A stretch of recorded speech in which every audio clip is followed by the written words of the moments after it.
Page number 20, page number 29, consonant H. హెచ్కి 2 forms ఉంటాయండి. ఒకటి డౌన్వర్డ్ హెచ్, ఒకటి అప్వర్డ్ హెచ్. డౌన్వర్డ్ హెచ్ ఎలా రాయాలంటే సర్కిల్ చుట్టి దీన్ని ఇలా డౌన్వర్డ్ రాయాలి. అండ్ ఇంకొకటి అప్వర్డ్ హెచ్, ఇది కింద నుంచి ఇలా సర్కిల్ చుట్టి ఇలా పైకి రాయాలి.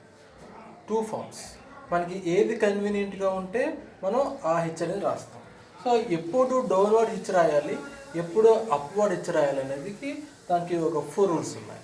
సో ఫస్ట్ పాయింట్ ఏ, పేజ్ నెంబర్ 229లో పాయింట్ ఏ ఇప్పుడు రాయాలంటే he is the only consonant this word. ఒక వర్డ్లో హెచ్ అనే కాన్సనెంట్ ఒకటే ఉన్నప్పుడు హీలో హెచ్ అనే కాన్సనెంట్ ఒకటే ఉండాలి. సో అలాంటప్పుడు ఏం చేయాలంటే use downward H, he. Second హేక్. అలాగే హెచ్తో పాటు కే, గే అంటే హారిజాంటల్ స్ట్రోక్స్ ఉన్నప్పుడు, సో సెకండ్ కేసులో ఏం చేయాలి, హెచ్తో పాటు కే, గే ఉన్న సౌండ్స్. సో అక్కడ మీరు చూస్తే హేక్, హేగ్ అనే వర్డ్స్ ఉంటాయి. సో ఈ హెచ్ సింగిల్గా ఉన్నప్పుడు, కేగేలు వచ్చినప్పుడు ఏం చేయాలంటే డౌన్వర్డ్ హెచ్ అనేది రాయాలి. తర్వాత హైలీ. ఇక్కడ ఎప్పుడు హెచ్ రాయాలంటే ఎప్పుడైతే అప్పర్ స్ట్రోక్స్ వస్తాయో సో అప్పుడు దానికి డౌన్వర్డ్ హెచ్ రాసి దానికి అప్వర్డ్ ఎల్ అనేది జాయిన్ చేసుకుని. సో ఎల్ అనేది అప్వర్డ్ ఎల్. అందుకని మనం డౌన్వర్డ్ హెచ్ రాసామనుకోండి, అది జాయిన్ అయ్యి పైకి వెళ్తుందన్నమాట, హైలీ. అలాగే హయ్యర్. సో ఇక్కడ ఏం రూల్ అంటే ఆర్లో ఏమవుతుందంటే డౌన్వర్డ్ ఆర్ అది. సో ఆర్తో ఎండ్ అయితే ఏం చేయాలి, మనం డౌన్వర్డ్ ఆర్ రాయాలని చెప్పుకున్నాం. అందుకని హెచ్కి ఏం చేయాలంటే డౌన్వర్డ్ ఆర్. సో ఒక్కోదానికి ఒక్కొక్క రూల్ అది మనం మిక్స్ అవుతూ వస్తుంది.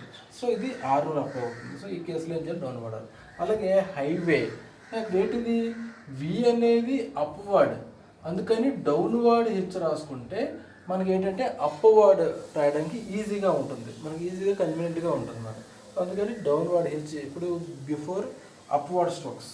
హైలీ, హైవే, హైరాక్, కొన్ని వర్డ్స్ ఉన్నాయి. అందులో మీరు చూస్తే ఏమవుతుందంటే అప్వర్డ్ స్ట్రోక్స్ అన్నిటికీ కూడా డౌన్వర్డ్ హెచ్ రాస్తాం. అలాగే డౌన్వర్డ్ స్ట్రోక్స్కి అప్వర్డ్ హెచ్ అనేది రాస్తాం. ఇక్కడ హ్యాపీ ఉంది. సో పి అనేది ఏంటంటే డౌన్వర్డ్ స్ట్రోక్, అందుకని మనం అప్వర్డ్ స్ట్రోక్ రాసామనుకోండి, మనం డౌన్వర్డ్ స్ట్రోక్ జాయిన్ చేసుకుని రాసేసుకోవచ్చు. హ్యాపీ. హెడ్.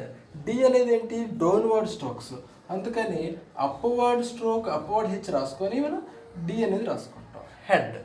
అలాగే జి, హ్యూజ్.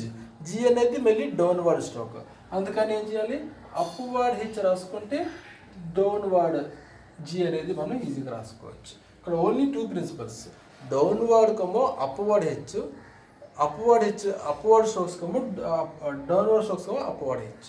సో ఈ రెండు కొంచెం జరుగుతుంది. అలాగే హర్రీ ఉంది. సో హర్రీ అనేవాడు ఏంటంటే మళ్ళీ ఇది హెచ్ రూల్. హెచ్ ఆల్రెడీ మనకి హెచ్ రూల్ మీరు ఒకసారి బ్యాక్ వెళ్ళి చూస్తే అప్వర్డ్ హెచ్ అంటే అప్వర్డ్ స్ట్రోక్స్కి ఏం చేయాలంటే అప్వర్డ్ ఆర్ రాయాలి తప్ప మళ్ళీ డౌన్వర్డ్ రాయకూడదు అనే ఒక రూల్ ఒకటి ఉంది. సో ఇది హర్రీ. సో ఇది కొంచెం చూడండి. అలాగే హైరిక్ అని పాయింట్ ఏలో ఉంది. అదేంటంటే డౌన్వర్డ్ హెచ్కి మిడిల్లో హార్ వస్తే ఏం చేయాలంటే డౌన్వర్డ్ హెచ్ అని రాసుకోవాలి. మిడిల్లో హార్ వస్తే ఏం చేయాలి, అప్వర్డ్ ఆర్ రాయాలి. సో ఇది అప్వర్డ్ ఆర్ కాబట్టి ఈ డౌన్వర్డ్ హెచ్ రాసుకొని హైరిక్. ఇది పాయింట్ ఏలో ఉంటుంది, చూడండి. హైరిక్, ఇది హర్రీ.